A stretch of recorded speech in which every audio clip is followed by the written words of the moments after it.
पुढची बातमी त्र्यंबकेश्वरमधून। त्र्यंबकेश्वरमध्ये 2,500 रुपयामध्ये व्हीआयपी दर्शन आता मिळणार आहे। दर्शनाचा काळा बाजार रोखण्यासाठी त्र्यंबकेश्वर ट्रस्टने हा प्रस्ताव मांडलेला आहे। पूर्वी व्हीआयपी साठी 200 रुपयांचे तिकीट दर होते, मात्र तिरुपतीच्या धर्तीवरती त्र्यंबकेश्वर संस्थानाने नवीन उपक्रम आता राबवलेला आहे।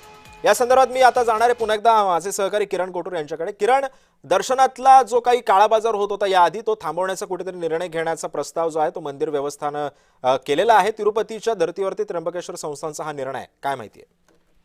सिद्धेश, एक महत्वाची ही बातमी म्हणावी लागेल, कारण मागच्या काही दिवसांपूर्वी त्र्यंबकेश्वर मंदिरामध्ये व्हीआयपी जो पास दर्शनाचा घोटाळा आहे तो उघडकीस आलेला होता। संपूर्णपणे काळा बाजार झालेला होता। या सगळ्या प्रकरणी 4 लोकांना आतापर्यंत त्र्यंबक पोलिसांनी अटक केलेली आहे आणि हेच दर्शनाचं जे पास आहे किंवा दर्शन व्हीआयपी पास तो जो काळा बाजार आहे तो रोखण्यासाठी मंदिर समितीने आता वेगळी प्रक्रिया सुरू केलेली आहे।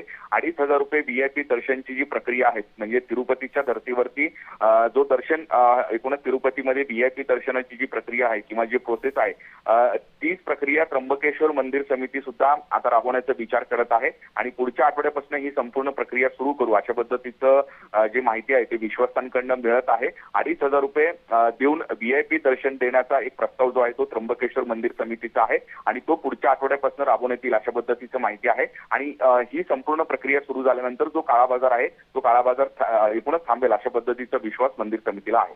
नक्कीच, धन्यवाद किरण, तुम्ही दिलेल्या सविस्तर माहितीबद्दल।